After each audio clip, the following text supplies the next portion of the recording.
All right, let's talk about your temperatures out there this morning, where we have temperatures that are in the 20s down across central and southern sections of the state, upper 30s to low 40s across the north. So we've got a few more clouds that are hanging around across far northern Utah. Meanwhile, you get down south of I-70, and that's where you've had clear skies overnight, so your temperatures are quite chilly out there.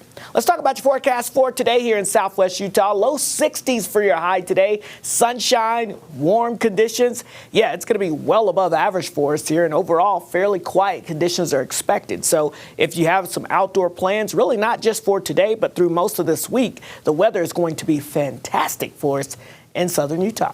All right, let's get you up to the Wasatch Front. High temperatures expected to climb into the low 50s today. That's about 10 to 11 degrees above average for this time of the year. We'll have a few clouds in and out of the area, but overall, mild conditions should be a pretty nice day. And again, it only gets warmer for here. All right, let's take a look at the weather map. You'll be able to see here we've got this mini area of high pressure off towards portions of Nevada.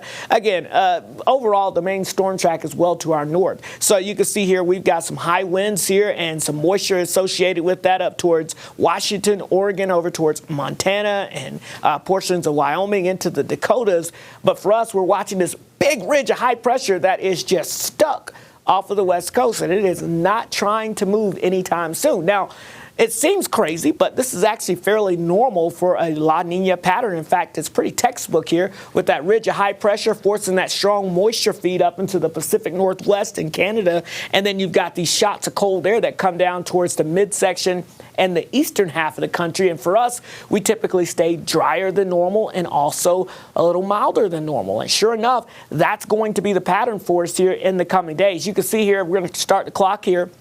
As we look at the storm track here for Thursday, still well off to our north here with any activity going through the weekend and into the beginning of next week. High pressure keeping the storm track well off to our north. And then as we go into the end of next week towards, this is the weekend before Christmas, there are hints that we may see some cooler air and a pattern change trying to knock this ridge down. But I don't want you to get too excited for that because, again, it's 2 weeks out and it's just a hint of that may finally start to happen. Overall, what we do know is for the next 6 to 10 days, all the Arctic air, the winter-like weather conditions across the plain states, the eastern half of the country, very La Nina-like, and as we stay off towards the western half of the country, above average temperatures fairly likely here. In fact, temperatures will likely be some 15 to 20 degrees at least above average as we get towards the middle and end of this week. And again, we likely will stay there heading into most of next week as well.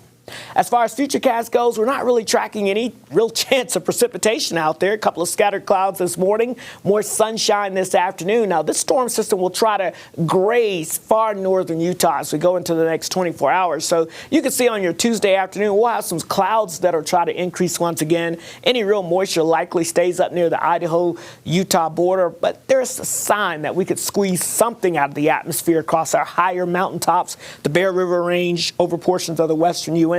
as we get towards your Tuesday night into early Wednesday. So we'll put in an isolated shower, and that could extend down into places like Cache Valley by Wednesday morning. But really, that backs off towards the north and east, and we are in the ridge beyond that. So as far as any real measurable snow accumulations from that system, yeah, we're talking maybe a dusting over the western Uintas, maybe up to an inch around Alta. But again, it's going to be pretty bleak out there in terms of any precipitation. Look at the rainfall chances, 1/100 of an inch potentially up towards Cache Valley. That's about it. St. George, low 60s turn into the mid to upper 60s here for us as we go throughout your Wednesday, Thursday, and Friday. Again, it's going to be a beautiful week across southern Utah. Get outside and enjoy that. The Wasatch Front, 50s turn into the upper 50s as we get throughout the week. Just a very slim chance of something, a shower early Wednesday morning, but otherwise, the weekend looking pretty good. All right, let's get a check on your traffic as we get you out the door here. You're looking pretty nice out there across the area as we look at the I-15 area.